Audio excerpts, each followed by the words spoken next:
Nikan ma'am. Coming. Yes. Good afternoon, sir. Good afternoon. Good afternoon. Thank you. Introduce yourself without giving your personal information. मैं 10th ज्ञान Bharat public school गया से किया हूँ और graduation Magadh university से mathematics honours. अच्छा, मैथमेटिक्स ऑनर्स। आप प्रेजेंटली कहीं वर्किंग हैं या फिर तैयारी कर रहे हैं? तैयारी कर रहा हूँ। तैयारी कर रहे हैं क्योंकि मैं देख रही हूँ कि आपका ग्रेजुएशन 2014 का है। हाँ जी। और ये 2023, तो इस गैप में आपने गैप में मैम मैं झारखंड एसआई में दो तीन दिन उसमें रहा था, ज्वाइनिंग किया था, फिर ड्रॉप कर दिया मैंने। ओके। और फिर नेट क्वालिफाइड भी हूँ, इसी दौरान नेट का भी पॉलिटिकल साइंस से भी मैंने मास्टर किया है। आपने पॉलिटिकल साइंस से भी मास्टर? जी। चलिए, पॉलिटिकल साइंस आपने कहा है तो करंट में काफ़ी बर्निंग इशू चल रहा है यूनिफॉर्म सिविल कोड का, आपकी क्या राय है इस पर? मैम, भारत विविधताओं का देश है, तो मेरा मानना है कि सबको अपने तरीके से जीने का अधिकार मिलना चाहिए और पर्सनल रूल्स हैं सबके अपने अपने धर्मों में, जातियों में, अलग अलग विभिन्न समाज हैं। तो मेरा मानना है मैम कि सबको लोकतंत्र में अधिकार मिलना चाहिए, आज़ादी मिलनी चाहिए। तो यूनिफॉर्म सिविल कोड से किसी की आज़ादी तो नहीं छीन रही है, स्वतंत्रता का तो अधिकार है ही आर्टिकल 14 में मैम। इसमें तो और आर्टिकल 19 भी आपको देता है फ्रीडम ऑफ एक्सप्रेशन। जी मैम, लेकिन इसमें मैम सबको एक ही खांचे में डाल देने जैसा है मैम। तो क्रिमिनल में भी तो डाला ही है। क्रिमिनल का जो है वो तो सिंपल नियम है कि अगर आप किसी का मर्डर करते हो तो आपको 7 साल से ऊपर की सज़ा मिलेगी, चाहे फिर आप किसी भी धर्म जात किसी के भी हो। मर्डर तो सबके लिए कॉमन इशू है मैम, लेकिन अगर शादी विवाह है या और भी कोई इशूज हैं वो सबके लिए कॉमन इशू तो नहीं है, सबके कुछ अलग अलग बैकग्राउंड हैं। अच्छा, एक बार बताइए, यूनिफॉर्म सिविल कोड कहा जा रहा है कि औरतों के लिए बहुत अच्छा होगा, ये भी एक बात चल रही है कि औरतों के लिए बहुत अच्छा होगा कि सबको समान ये मिलेगा। अदरवाइज एक रिलीजन में शादी की हुई या फिर कहना चाहिए डाइवोर्स ली हुई औरत को जिंदगी भर उसका हस्बैंड पे करता है, खर्चा उठाता है उसका, ठीक है, जो एग्रीमेंट होता है। और एक में होता है खाली 3 महीने देके उसको छोड़ दिया, किसी में खर्चा दिया ही नहीं, या किसी में 3 बार सिर्फ तलाक बोल के हट गया। तो यूनिफॉर्म सिविल कोड से तो महिलाओं का भला हो रहा है मैम। 3 तलाक तो अब समाप्त कर दिया गया है। 3 तलाक समाप्त कर दिया गया, लेकिन तलाक का भी तो इजी प्रोसेस है। हाँ जी मैम। हाँ, तो उस महिलाओं के लिए और भी बहुत सारे कानून हैं मैम, जिससे उनको वो अधिकार मिले, ये सरकार देख रही है। अच्छा, ठीक है, यूनिफॉर्म सिविल कोड नहीं आता है जी तो आप क्या लॉ में संशोधन चाहेंगे, अमेंडमेंट चाहेंगे कि महिलाओं का भला हो सके उससे? इसके लिए मैम लॉ तो बहुत सारे बने हुए हैं मैम, उसको फॉलो करने की ज़रूरत है, जागरूकता की ज़रूरत है। मेनली जागरूकता नहीं है, एजुकेशन की कमी है। कौन कौन से लॉ बने हुए हैं? जैसे दहेज के लिए भी लॉ बने हुए हैं। क्या बना हुआ, कौन सा एक्ट है? कंफर्म तो याद नहीं आ रहा है सर। अच्छा, चलिए, एक दहेज का लॉ हो गया। और जैसे पहले के टाइम में एजुकेशन से वंचित रखा जाता था महिलाओं को, तो उसके लिए भी है कि नहीं वो एजुकेशन ले सकती हैं। वो तो सभी ले सकते हैं, तो राइट टू एजुकेशन तो सभी के लिए, सारे बच्चों के लिए है। हाँ, तो हाँ सभी के लिए है। जो पहले ऐसा नहीं था ना मैम, तो अब जब से कॉन्स्टिट्यूशन आया तो आपको ये आपने कहा जब से कॉन्स्टिट्यूशन आया, तो ये तो आर्टिकल बाद में आया है, ये अमेंडमेंट से ऐड हुआ है, आर्टिकल 21A, तो पॉलिटी के स्टूडेंट भी है ना? हाँ जी मैम। इसलिए मैं पूछ रही हूँ आपसे, आप मुझे बताइए कि संवैधानिक राइट है कि 6 से 14 साल के बच्चों को पढ़ने का अधिकार मिलेगा, ठीक है, और ये आपका मौलिक अधिकार यानी कि फंडामेंटल राइट। फिर भी आपको लगता है कि अगर चॉइसेस हो पेरेंट्स के पास कि सिर्फ लड़का पढ़ा सकते हैं या लड़की को पढ़ा सकते हैं, और प्रेफरेंस किसको देते हैं पेरेंट्स? लड़के को देते हैं, हायर एजुकेशन तक देते हैं, भले लड़की 10वीं पास ना हो, लड़का इंजीनियर बन जाता है। जी मैम। देखा गया है आमतौर पे, और ग्रामीण क्षेत्रों में बहुत देखा गया है ये सब चीज़ें। कहाँ इनको राइट मिल रहा है वुमेन्स को? तो वही जागरूकता की कमी है मैम। और ये कोई भी सामाजिक परिवर्तन अचानक नहीं, धीरे धीरे होता है। जैसा तो हो हम देख सकता है कि यूनिफॉर्म सिविल कोड आने से भी स्थिति अच्छी हो, फिर धीरे धीरे जागरूकता फैले, फिर सब धर्म को लगे कि ये नहीं उनके लिए बहुत अच्छा था, एक कॉमन वो फीलिंग आए, ये हिंदू मुस्लिम से ईसाई वाली फीलिंग हट के हम कॉमन इंडियंस हैं, ये भी फीलिंग क्रिएट कर सकता है एक। हो सकता है मैम, हर इशू का पक्ष विपक्ष दोनों होता है, तो हाँ। ये भी हो सकता है। लेकिन मेरा मानना है जो मैं चलिए, आपने ग्रेजुएशन मैथ्स से किया है। जी मैम। ट्रायंगल कितने टाइप के होते हैं? ट्रायंगल, इक्विलेटरल ट्रायंगल ठीक है।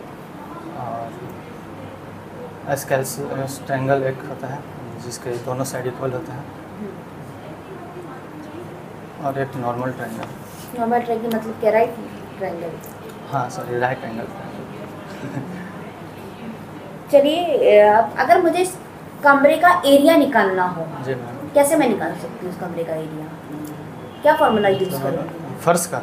नहीं, इस पूरे कमरे का मुझे एरिया निकालना है, मुझे कमरा बनवाना है। जी, तो इसका एक 6 स्क्वायर होता है। ए साइड अगर इक्वल है सब साइड तो 6 स्क्वायर।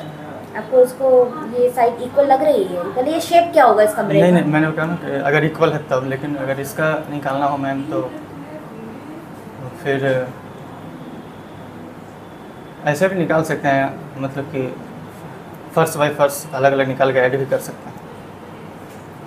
ठीक है। ये जो सामने रखा हुआ ग्लास है, इसको आप कौन सा शेप मानोगे? सिर्फ ग्लास को, ये इसको हटा देती मैं कवर को। सिलेंड्रिकल से करना, सिलेंड्रिकल का फॉर्मूला? मतलब वॉल्यूम का? नहीं, एरिया का। एरिया का पाई आर स्क्वायर एच।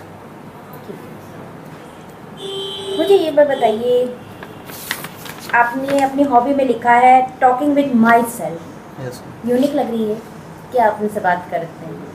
मतलब जैसे पॉलिटिक्स का इशू चल रहा है उस पर खुद से बात करने का मतलब, और जैसे समाज में महिलाएं या और कोई भी वंचित वर्ग हैं उनका इशू कुछ है तो उससे खुद से बात करना मुझे अच्छा लगता है। अच्छा, आपको खुद से बात करना अच्छा लगता है। इसका मुझे हॉबी का कुछ मेरिट एंड डिमेरिट बता दीजिए। मेरिट ही मुझे पता है मैम, डिमेरिट हाँ तो देखिए, चलिए कोई बात नहीं, डिमेरिट नहीं पता है, लेकिन तो मेरिट ही बता दीजिए। मेरिट इसमें अच्छी बात है कि खुद से बात करने रिफ्रेश फील करता हूँ, और मुझे लगता है कोई भी बात करता है तो रिफ्रेश फील करेगा। और सबसे खुद को टाइम देना भी ज़रूरी होता है मैम, वर्क लोड से हटकर थोड़ा, मैं ऐसा मानता हूँ। और हमेशा बिजी रहना भी सही नहीं है। अगर थोड़ा खुद को टाइम देंगे तो आप अपने आप में सुधार ला सकते हैं, सोच में, थिंकिंग। कहीं जो अपने से बात करना है वो एंटी सोशल तो नहीं है? नहीं मतलब आपको और किसी से बात करना ना पसंद हो, या आप लायक नहीं समझते हो किसी नहीं, और को? उसमें मैम ऐसा तो लिखा नहीं है कि किसी से बात करना पसंद नहीं है, मतलब खुद से बात करना पसंद है, ये मतलब है। मैं आप ही के लिए प्रश्न करूँगा, सारे प्रश्न सिंपल होंगे। जी सर। ठीक है, जवाब देना है सिंपल। सबसे पहले चूँकि पीजी से पीजी के आपने पॉल साइंस से। जी सर। ठीक है, इमरजेंसी के बारे में बताएं। जी, इमरजेंसी इंदिरा गांधी के कार्यकाल में आया था 1975। तो उससे पहले नहीं था इमरजेंसी कॉन्स्टिट्यूशन? बोलते रहिए। क्या सर? आप बोलते रहिए। जी सर, वो 1975 में आया था, और उस वक्त इंदिरा गांधी का कार्यकाल था। और इसका संवैधानिक प्रावधान बताएंगे? संवैधानिक प्रावधान इसमें सर याद नहीं है सर। 352, 356, 360 देख लेंगे। जी 356 का पता है। अभी एकदम बिल्कुल बर्निंग टॉपिक है। अभी हमने देखा क्या है, प्रेसिडेंट वर्सेस पीएम। जी सॉरी सर। ठीक है, president versus PM, okay sir. एक डिस्ट्रिक्ट मैटर अभी तुरंत उठा है। अब पॉल साइंस बर्निंग टॉपिक होता है, जान लीजिए आप पीजी किए हुए। Yes sir. आपको बर्निंग चीज़ पे ध्यान देना है, यानी कि वो डायरेक्शन बार की चीज़ है। आप हमें ये बताएं, जी सर।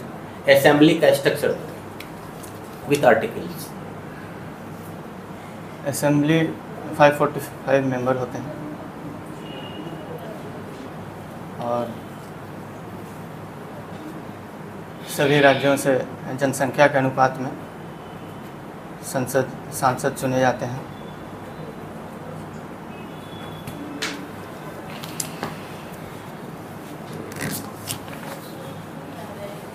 एक छोटा सा और सवाल,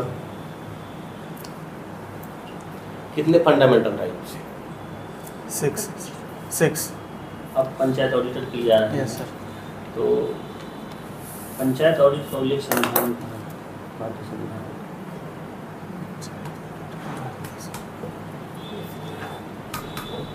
पंचायती राज किस अनुच्छेद में है ये बता दें। 243। उसी में सब सेक्शन है। यस। ठीक है, तो पंचायती राज किस संविधान संशोधन के द्वारा लाया गया था? 73 इसलिए 1992। आपका जवाब सटीक नहीं होगा, आप पहले बोलना होगा कि टोटल पंचायत ऑडिटर के लिए आ रहे हैं। Yes sir. आप ऑडिट में कौन से कार्य करने होते हैं, कुछ आपको मालूम हो तो बता सकते हैं। सर आय व्यय का लेखा जोखा पंचायत स्तर पे जो भी प्रतिनिधि हैं उनके जो फंड मिले हैं गवर्नमेंट की तरफ से, तो उनके आय व्यय का लेखा जोखा करने का काम। लेखा जोखा करिएगा तो क्या करिएगा लेखा जोखा? कुछ मतलब कि इसका क्या उपयोग है? जैसे कोई योजना है सर, तो उसमें जो फंड आए हैं तो उसमें कितना खर्च हुआ है और काम उस तरीके का हुआ है कि नहीं, उसका ब्यौरा बनाकर और रिपोर्ट करना है। आपको ये नहीं लगता है ऑडिट वेस्ट है एक तरह से?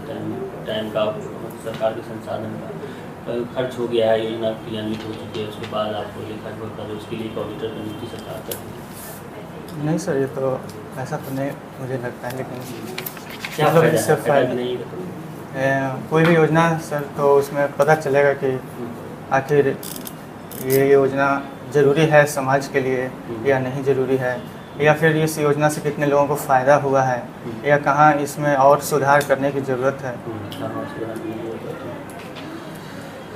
चलिए, और एक बता दीजिए, आप पॉलिटिकल स्टूडेंट भी हैं, CAG का भारतीय संविधान में कहाँ होगा? सर इसका आर्टिकल 148 में 148 टू 151 तक। 148 में क्या है? CAG का नियुक्ति कैसे होता है उसके बारे में। CAG के कार्य किस अनुच्छेद में? CAG के कार्य एग्जैक्ट 149 शायद। आप SI रह चुके हैं? जी सर, बस 2-3 दिन। मतलब छोड़ने का क्या कारण रहा, वही हम जानना चाहेंगे। छोड़ने का कारण एक हॉबी भी रहा सर, कि उसमें वक्त जो मैंने लिखा है हॉबी में कि खुद से बातें करना, वो चीज़ उसमें नहीं है सबसे पहली बात, क्योंकि 24 आवर्स अलर्ट मोड में एक ये, और आगे भी कुछ और मतलब प्रिपरेशन करने की इच्छा थी, एक रीज़न ये भी रहा सर। ठीक है, आपने जो स्ट्रॉन्ग पॉइंट अपने लिखे, honesty, always try to be happy, ये हैप्पीनेस क्या है आपके अकॉर्डिंग? मैम बस अच्छा अगर फील हो रहा है तो हैप्पीनेस, इसी को हैप्पीनेस कर सकते हैं, अच्छा फील करना। Give important okay responsible person, कोई एग्जाम्पल ऐसा दीजिए कि जिससे आप ये प्रूव हो जाए कि आप एक रिस्पॉन्सिबल पर्सन हैं।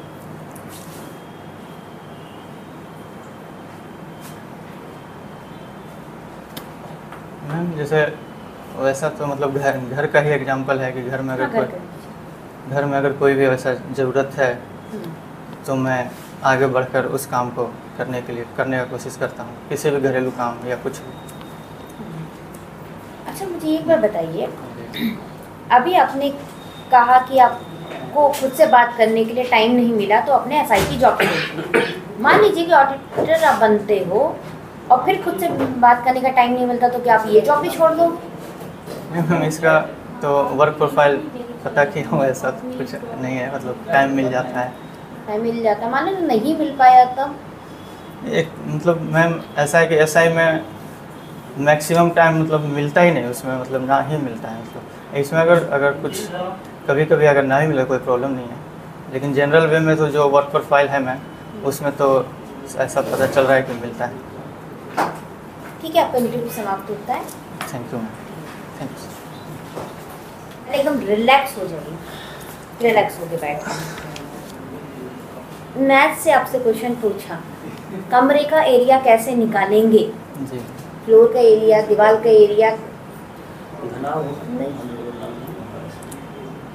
सर, मैथ्स के स्टूडेंट ये हैं सर। हाँ वही बता सोचिए, जिस हॉल में बैठेंगे आप वहाँ पर वही पूछ लिया, टेबल का पूछ लेंगे, सामने रखे किसी भी ऑब्जेक्ट का वो पूछ सकते हैं, वॉल्यूम पूछ सकते हैं, एरिया पूछ सकते हैं। थोड़ा मिस हो गया मैम। हाँ, तो फॉर्मूला और ये अपने बेसिक कॉन्सेप्ट को रिवाइज जी कीजिए। जी मैम। फिर आपने बोला पॉलिटी में, जी मैम। ठीक है, बाकी सर पूछे हुए प्रश्न का सर बताएंगे। आपसे मैंने पूछा पॉलिटी में, तो आप किसी भी चीज़ को एकदम नकार नहीं सकते हैं। जी मैम। मैंने तो आपको उसके लिए तो बोला कि पक्ष विपक्ष दोनों होता है। पक्ष विपक्ष दोनों होता है, लेकिन महिलाओं के लिए और भी नियम हैं, महिलाओं के लिए कानून बहुत हैं। महिला इसलिए मेंबर एकदम नहीं विरोध खुश है। होगी, एकदम हाँ। महिला मेंबर से खुश नहीं होगी, और महिला मेंबर अगर नहीं खुश हुई तो मार्क्स वहीं पे कटेंगे, ये जान लीजिए। महिला मेंबर नहीं सर, महिला मेंबर सर, नंबर भी दे देती हैं, और महिला मेंबर नंबर में 0 पे बैठा देती हैं, ये महिलाओं की खासियत है सर।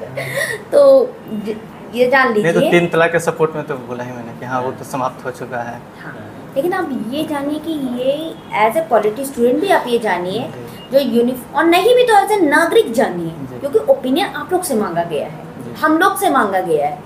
यूनिफॉर्म सिविल कोड क्यों आ रहा है, इसको लाने की क्या आवश्यकता है, और जब आर्टिकल 44 में ये लिखा है तो जो कॉन्स्टिट्यूशन के फादर थे वो कुछ तो उनके दिमाग में आया होगा, जी। कुछ तो वो लोग सोचे होंगे, और जब भी वो सोचे होंगे तो भाई ये बात मैं ऑनेस्ट क्या कैमरा कह भी कह रही हूँ, कैमरे में भी कह रही हूँ, आई डोंट नो, लेकिन जो भी सोचे होंगे सर, हम लोग के समय से बहुत तो वो- आगे का वो सोच के क्रिएट किए तो इस मैम वो तो नीति कॉन्स्टिट्यूशन। निर्देशक सिद्धांत हैं, तो वो राज्यों का अधिकार है, अलग अलग राज्य अपना अपने हिसाब राज्य से अपनी सुविधा के अनुसार सुविधा के लगा अनुसार। लेकिन तो सुविधा के अनुसार जब लिखा गया एक एक वर्ड, हाँ, मतलब लेकिन सर मतलब कि मैम वो पूरा होल इंडिया के लिए अगर किया जाए तो वो थोड़ा सा एक मतलब कि इस पर चर्चा करके किया जा सकता हाँ, है। वो आप ये देखिए, अब आपने बोला अब है ऑनलाइन पे आ कि गया। चर्चा करके किया जाए, आप तो हम निकल नहीं होगा, नहीं करने का नहीं तो मतलब कुछ okay। वर्ड ही नहीं बोलना, भले आपको वो पसंद आए। मैं कहती हूँ आप एक्स पार्टी को जाके वोट दे दीजिए, नहीं हो यहाँ से कहेंगे ठीक है मैम जा रहा हूँ एक्स पार्टी को वोट देने, अब वोट तो आप किसको दे रहे हो कौन जान रहा है, प्राइवेसी है ना आपकी। आप पर्सनल लाइफ में कुछ भी करो, लेकिन पब्लिक लाइफ में तो आप किसी चीज़ को नकार नहीं सकते। नहीं, मुझे नहीं लगता ये अच्छा होगा। पक्ष और विपक्ष दोनों होते हैं और दलीलें दोनों तरफ से दी जाती हैं। जब कोर्ट में भी केस लड़ा जाता है तो 2 टाइप पक्ष होते हैं, ठीक है, तो आप किसी भी चीज़ को साफ नकार मत दीजिए। फिर सर ने पूछा इमरजेंसी, इंदिरा गांधी इमरजेंसी लाई थी, मतलब इंदिरा गांधी कार्यकाल मैंने बताया, इंदिरा गांधी सर का सवाल क्या था सर, आप बताइए सर। इमरजेंसी, हाँ हाँ, संविधान के बारे में मतलब वो प्रधानमंत्री थी तो उनके कार्यकाल में आए। अब सरकार के अंग बनने जा रहे हैं। जी सरकार चाह रही, एक तो संविधान में लिखा होगा यूनिफॉर्म सिविल कोड का बात है, या तो आपातकाल का इस यूनिफॉर्म सिविल कोड में पहले बोला या सरकार का अंग बनेगा, सरकार के एकदम विरोध में तो नहीं जाना है, सबसे नंबर 1 वही होता है। आपको बोलना है, कुछ सजेस्ट करना किस तरह से बोलिए, राज्य की भौगोलिक सामाजिक परिस्थिति को देखते हुए राज्यों के हिसाब आपको जैसा वैसा लग रहा है तो आप बोल सकते हैं। राज्य के हिसाब से अब अलग अलग राज्यों में अलग अलग प्रकृति के खुद राज्य को छोड़ना चाहिए, लेकिन नहीं होना चाहिए इसका मतलब संविधान में है, नहीं होना चाहिए ऐसा तो नहीं हो आप सकता। संविधान के विरुद्ध जा रहे हैं, संविधान के विरुद्ध जा रहे हैं या सरकार के विरुद्ध जा रहे हैं, ये आप नहीं तो सरकार के मैम, अंग बन के नहीं कर सकते। इतने दिन से तो यूसीसी नहीं है, नहीं है तो एक मिनट सर, सो let me explain। इसका मतलब तो ऐसा नहीं मैम कि नहीं संविधान देखिए आप आपकी पता है यहाँ पे पर्सनैलिटी चेक हो रही है, और पर्सनैलिटी में एक पॉइंट में कहूँगी कि आपके पर्सनैलिटी पे एक निगेटिव झलक आ रही है, निगेटिव और बहस से तो बचना है। सरकार का अंग बन रहे हैं आप, संविधान का अंग। बहस तो नहीं कर रहा हूँ मैं। आप जानते हैं ये लोग खुद ऑफिसर हैं, संविधान का अंग और सरकार का अंग आप बन रहे हैं, तो आप एंटी गवर्नमेंट नहीं हो सकते। सरकार की कुछ चीज़ सुधार कर सकती है, इस तरीके से बोलते हैं सरकार इस मामले में ये अच्छा कर रही है, लेकिन इसमें ये पॉइंट और रहता तो और अच्छा होता है, इस तरह से बोले तो क्या हो, पॉजिटिव हो गया। लेकिन आप अपना बात भी रख दिए, लेकिन ये नहीं है मतलब सरकार के समर्थन से समर्थन करते हुए अपना पॉइंट समर्थक ही नहीं हो जाना है, लेकिन मिडिल पार्ट रखना है। लेकिन आपको कुछ सजेस्ट करना है तो इस तरह से सजेस्ट करिए, ये काम इस तरह से डेवलपमेंट, इस तरह से कार्य हो रहे हैं, वो ठीक है, और कुछ इसमें किया जा सकता है इस तरह से। सर आप मैं जो भी बोलूँगा उससे लेना नहीं है आप। जी सर, कोई हमारे छोटे भाई हैं। यहाँ तो खैर यहाँ तो ऐसे है, वहाँ के लिए तैयारी करना है। हाँ सर, मैं तो या नहीं क्वालिटी ऑफिसरों में मुझे पता है, मैं भेज के हूँ।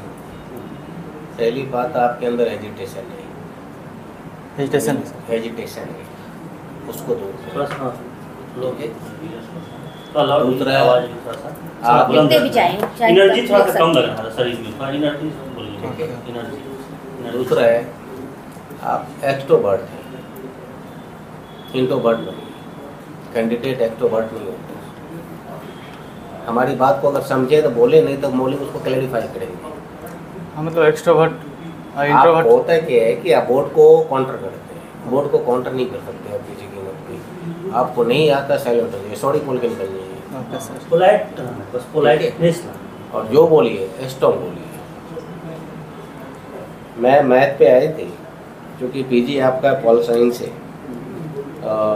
मैं ये कहना चाहूँगा आपको, मैं डिमोरलाइज नहीं कर रहा हूँ, थोड़ी मेहनत की आवश्यकता है। जी सर, हाँ, पॉलिटिकल right. साइंस अभी थोड़ा छूट गया है सर। वो बोर्ड नहीं देखता है, वो तो है सर। आपका एक्सक्यूज ही नहीं है, ये नेगेटिव मार्किंग ले जाएगा जो वहाँ बैठे। ठीक है। अगर थोड़ी बोर्ड ये नहीं जानने के लिए वो बैठा तो है। हो, बोर्ड ये जानने के लिए बैठा हो आप पोस्ट ग्रेजुएट हो, जी सर। तो जो मोटा मोटी चीज़ें जो 8वां 10वां क्लास का बच्चा जानता हो आपको जानना है। आप जीएस पढ़ते हैं ना, पॉलिटिक्स हाँ। पॉलिटिकल साइंस का जीएस मेरा पहला प्रश्न था ऊपर में। मेरा पहला प्रश्न था इमरजेंसी से। जी सर। ठीक है। आप कोई भी चीज़ बोलिए किसी भी विषय में, मेन रूट को जरूर पकड़िए, विदाउट रूट आगे बढ़िएगा पहुँचेगा। जी नहीं, वो तो पढ़ लेंगे सर, वो जनरल नॉलेज है। वो तो पढ़ लेंगे। आप पीजी कर लिए, आप परीक्षा दे के आए ना, जी रिटर्न पास करके आए, तो जो क्वेश्चन सेट किया आपसे पूछ के किया था क्या? परीक्षा मतलब पढ़ की इच्छा, दूसरों की इच्छा है, आप अपनी इच्छा त्याग दो, दूसरे का इच्छा वो भी आउट ऑफ पे नहीं जा सकता, उसके आगे भी सिलेबस है, वो सिलेबस पे काम करेगा। ठीक है ना, उसको काउंटर नहीं कर सकते आप, बोर्ड को आप काउंटर नहीं कर सकते। बोर्ड ये जानना चाहता है, क्योंकि मेरा जो भी प्रश्न है, हाँ, मैट्रिक का प्रश्न है, आप इसी का छात्र हैं, आपको जवाब देंगे, ये नेगेटिव मार्किंग जाएगा। ठीक है ना। बोर्ड ज़्यादातर लपेटता कहाँ है, या यूपीएससी बीपीएससी से प्रश्न दिए होंगे, जैसे हल्का क्वेश्चन आता सतर्क हो जाए। हमसे मैं एक प्रश्न बल्कि बहुत हल्का पूछा, झारखंड का मुख्यमंत्री कौन है, मेरा को बड़ी घूम गया। हो जाता है। सोलो प्रश्न कितना था? अब संसद इतना अच्छा सर पूछे, संसद का आप सीधा सीधा 3 नहीं बता। प्रेशर में थोड़ा हो जाता है सर।